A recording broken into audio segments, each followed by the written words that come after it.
Mas uma segunda pergunta é, qual é a ordem para você, professor, que eu sei que já estudou muito, crítica da fonte, crítica da forma, crítica da redação, qual é a ordem dos evangelhos que você acha que foi escrito ali? Porque não necessariamente é a ordem do cânon, né? Não. E talvez o cânon não quis. O primeiro evangelho é o Mateus, que eu acredito que foi colocado ali não porque foi o primeiro, mas que faz uma boa transição entre a antiga aliança e a nova. Exato. Mas quais são as ordens dos evangelhos entregues? Então, cada um deles tem a sua beleza, a sua razão de ser, né? O primeiro evangelho, tudo indica, é o evangelho de Marcos. Na verdade, tudo isso são hipóteses. São hipóteses que viram teorias que são defendidas pelos estudiosos, pelos biblistas. Mas, como nós estamos falando de ciência, de estudos acadêmicos, essa hipótese ela pode sempre ser refutada. Então, a ciência não vive de certezas, né? Ela vive de evidências que vão corroborando ou que derrubam paradigmas. Então, no momento, a vastíssima maioria dos estudiosos reconhece que Marcos é, quase certamente, o primeiro dos evangelhos, escrito no finzinho da década de 60, talvez 68, 69, talvez até 70, um pouco antes da destruição de Jerusalém pelos romanos. Ele teria sido o primeiro dos evangelhos e serviu de base para Mateus e Lucas, para a produção dos seus evangelhos, que usaram Marcos como fonte. Isso parece bem claro pelo estudo do texto, e usaram outras fontes também. E depois, Mateus e Lucas produziram entre o ano 80 e 90, 75 a 90, e, por fim, o Evangelho de João parece ter sido o último por causa de uma cristologia um pouco mais desenvolvida, lá pelo ano 100, entre o ano 95 e o ano 100. Então, essa é a cronologia de produção dos evangelhos, muito provavelmente.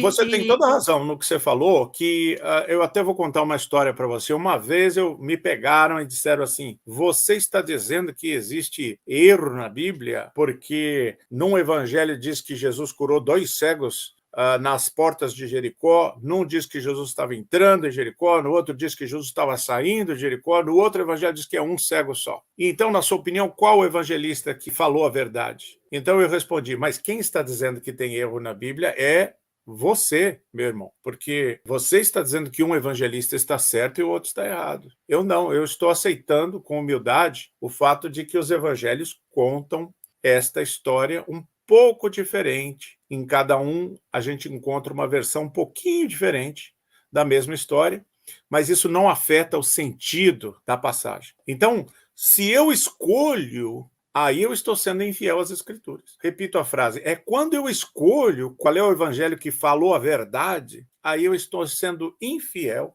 à diversidade que eu encontro nas Escrituras. Que existe diversidade nas Escrituras, isso é muito claro, a gente sabe, inclusive quando compara Samuel e Reis com Crônicas, até do ponto de vista da perspectiva teológica, quando eu comparo Jó com Provérbios, não é? Provérbios diz, faça o que é certo, Deus vai te abençoar, vai dar certo. Você vai ser abençoado. E Jó diz o contrário. Então, mesmo que você seja um justo, você poderá vir a passar problemas. Então, a vida é complexa. E exatamente porque a vida é mais complexa do que a gente pensa, do que a gente imagina, a Bíblia acompanha essa complexidade da vida e apresenta várias perspectivas. Não há nada de errado com a riqueza, a diversidade da Bíblia, de a gente ter Tiago falando uma coisa e Paulo falando outra, porque a verdade está exatamente nessa conversa, nessa interação entre olhares distintos para o mesmo problema. Eu comecei a entender, uns 10 anos para cá, essa beleza dos paradoxos, que se você quer resolver, você comete uma heresia, você comete um erro. Exato. Então, porque assim, todo cara que vai com essa cabeça moderna, de biografias modernas, e achando que tem que ser científico, a própria teoria da inerrância, a Bíblia nem... Ela sempre fala da palavra de Deus, mas não coloca essa palavra. Então, tudo isso...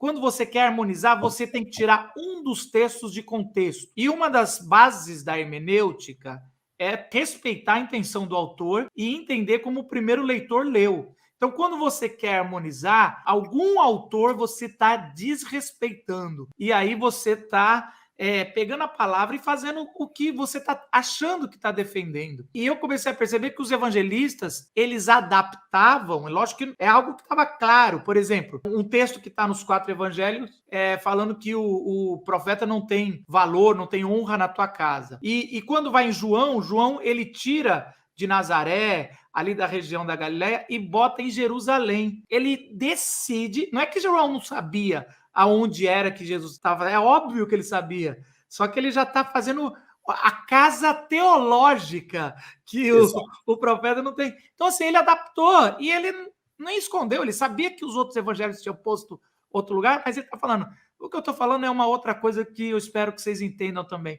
Então, assim, é uma libertação saber disso e não querer defender a Bíblia nesse sentido, assim. Exato. Quando a gente fala que a Bíblia não tem erros, é nesse sentido de erros científicos, erros históricos, não é? Erros geográficos. Não que a Bíblia não seja absolutamente confiável naquilo que ela fala sobre a relação do homem com Deus, na apresentação do Evangelho, naquilo em que ela nos fala de Cristo.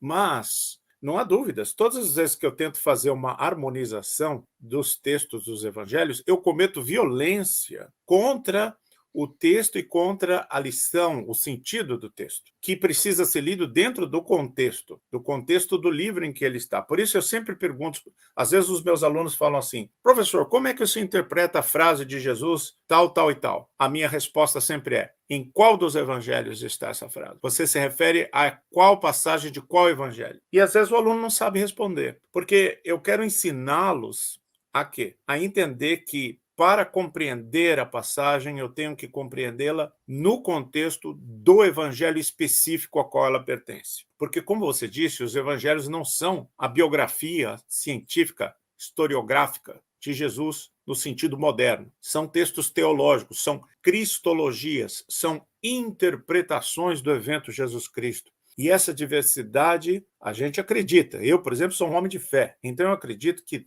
Deus quis assim. O Espírito protege a igreja. Protegeu a igreja contra o Diatessaron de Ticiano, que queria simplesmente fazer um recorte dos melhores momentos de cada evangelho para não complicar as coisas, ficar mais simples para a igreja. Você disse corretamente, Marcos, a igreja rejeitou isso. E continuou com os 4 evangelhos. Até o evangelho de Marcos, que até o século XIX era considerado um resumo do evangelho de Mateus, e por isso foi chamado até o evangelho desnecessário, hoje ele é reconhecido como não só o primeiro evangelho, mas um evangelho que tem uma mensagem característica, específica. É um livro que tem uma visão de Jesus Cristo que é específica e diferente daquela de Mateus e de Lucas. É claro, os estudos bíblicos não param. Mas quer ver 2 exemplos de harmonização que é muito comum, que são muito comuns e muito ruins? Um é no Natal, quando a gente harmoniza as histórias do nascimento de Jesus, que Marcos não diz nada, João fala do Logos,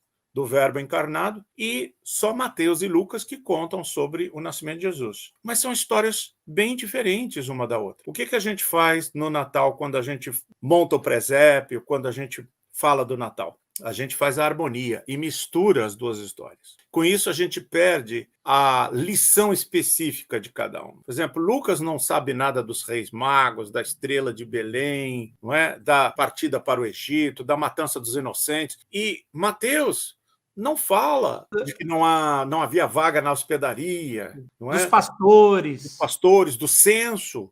Exato. Então, são 2 histórias diferentes e a gente harmoniza. Mas quando a gente harmoniza, dá para harmonizar, né? Mas força um pouco, né? A gente força um pouco. Mas os magos nunca viram Jesus muito bebezinho e numa estrevaria. Não dá. Outra coisa, você falou isso... E a gente coloca tudo junto. Outra coisa, eu queria ir um pouco mais longe, porque hoje mesmo eu estava gravando uma aula falando sobre o contexto literário, né? Que é tão importante, que é o que você está falando. Então, eu acho muito legal quando você fala assim, em que evangelho? Porque até mesmo, por exemplo, parábolas que estão em vários evangelhos, 2 ou 3, parábola do semeador, às vezes eles perguntam o que quer dizer, eu falo, em qual evangelho? Porque Exato. eles têm a mesma mensagem, mas está sendo usado de formas diferentes. Por exemplo, Isso. às vezes você vai falar de uma parábola de Lucas, mas Lucas ele mete uma sequência de parábolas que praticamente uma dá sentido um pouco para a outra, que vai desdobrando esse rolo maravilhoso. Um exemplo é Lucas 15, que você tem as 3 parábolas, que é uma só, mas são 3 também, é maravilhoso. Mas é isso, eu não tinha pensado nisso, assim, eu dou aula disso, mas o Natal é uma bagunça de mensagens, que É. vai um roubando a atenção do outro, em vez de respeitar a A linha. gente faz injustiça, né? E a mesma coisa a crucificação, as chamadas 7 palavras da cruz, que elas estão espalhadas nos evangelhos, e a gente faz uma descrição unificada da crucificação. É errado fazer isso? É pecado fazer isso? Não. Mas a gente perde o sentido específico de cada evangelho quando a gente faz isso.